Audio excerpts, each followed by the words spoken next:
यह कहानी शेखर नाम के एक नवयुवक लड़के की है जो महाराष्ट्र के एक छोटे से गांव में रहता था। शेखर को रोज सुबह 3:30 पर अपने काम के लिए शहर जाना पड़ता था। रास्ता एक घने जंगल से होकर जाता था, जहां के पेड़ों और रात के सन्नाटे में कुछ अजीब सी दास्तान छिपी थी। गांव के लोग उस जंगल के बारे में डरावनी कहानियां सुनाते थे, लेकिन शेखर इन सब बातों को बस एक कहानी समझकर नजरअंदाज कर देता था। मगर एक रात जब शेखर ने पहली बार उस आवाज को सुना, उसकी जिंदगी हमेशा के लिए बदल गई। शेखर अपने कमरे में सो रहा है। उसकी मां धीरे से कमरे में आती है, उसे जगाने की कोशिश करते हुए। घड़ी में 3 बजे का समय हो रहा है। कमरे में खिड़की से आती चांदनी की हल्की रोशनी है। शेखर बेटा, समय हो गया है, उठ जा, तुझे ट्रेन नहीं छोड़नी है। शेखर धीरे से आंखें खोलता है, अंगड़ाई लेकर बिस्तर से उठता है। माँ, मैं उठ गया। तुम भी ना कितनी चिंता करती हो। बेटा, उस जंगल के रास्ते से मत जाना। मैंने सुना है वहाँ कुछ अजीब होता है। लोग कहते हैं वहाँ एक चुड़ैल है जो रात के समय लोगों का शिकार करती है। शेखर उसकी चिंता को नजरअंदाज करता है और अपने जूते बांधते हुए और बैग उठाते हुए तैयार हो जाता है। माँ, ये सब बस कहानियां हैं, कोई चुड़ैल नहीं होती, तुम फिक्र मत करो। गांव की सड़क, रात। शेखर गांव की सुनसान सड़क से धीरे धीरे चल रहा है। हवा तेज चल रही है और चांद हल्की रोशनी दे रहा है।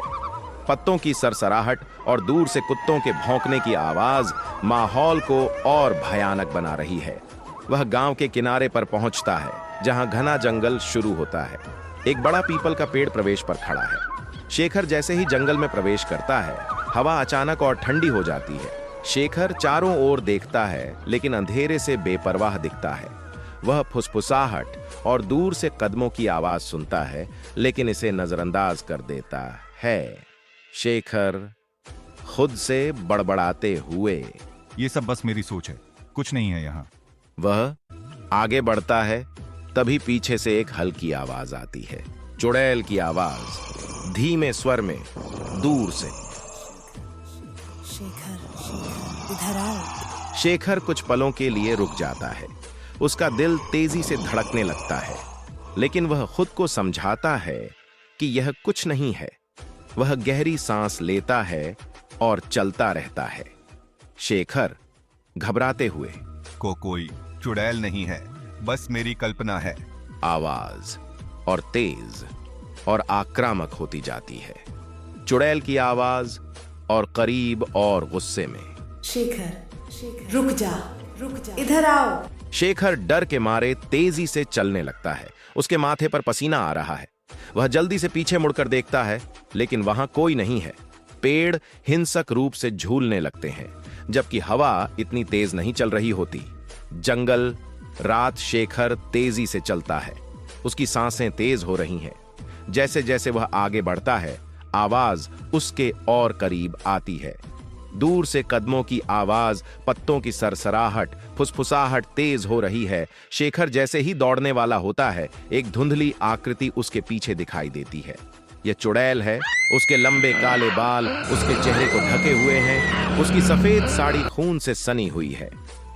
चुड़ैल अब चीखते हुए, शेखर भयभीत होकर जंगल में दौड़ पड़ता है। उसकी सांसें तेज हो रही हैं और उसका दिल जोर जोर से धड़क रहा है। चुड़ैल उसका पीछा कर रही है। हवा में तैरते हुए उसकी लाल चमकती हुई आंखें अंधेरे में चमक रही हैं। जंगल का खुला मैदान, रात। शेखर एक खुले मैदान में पहुंचता है, जो ट्रेन के प्लेटफॉर्म के पास है। बुरी तरह से हांफते हुए वह सोचता है कि अब वह सुरक्षित है। तभी 2 शराबी आदमी उसके पास आते हैं, शराब की बोतलें लेकर।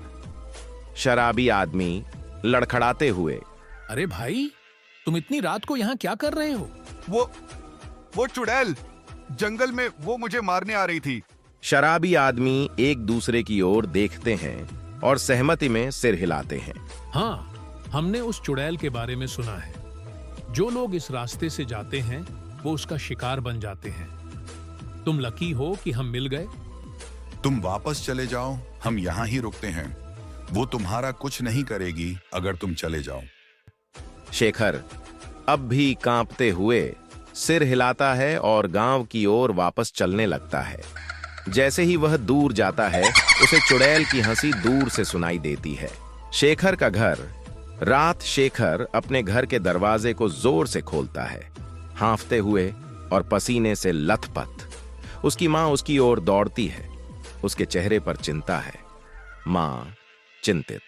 शेखर, क्या हुआ? तुम इतने घबराए हुए क्यों हो? शेखर कांपते हुए मुश्किल से बोल पाता है।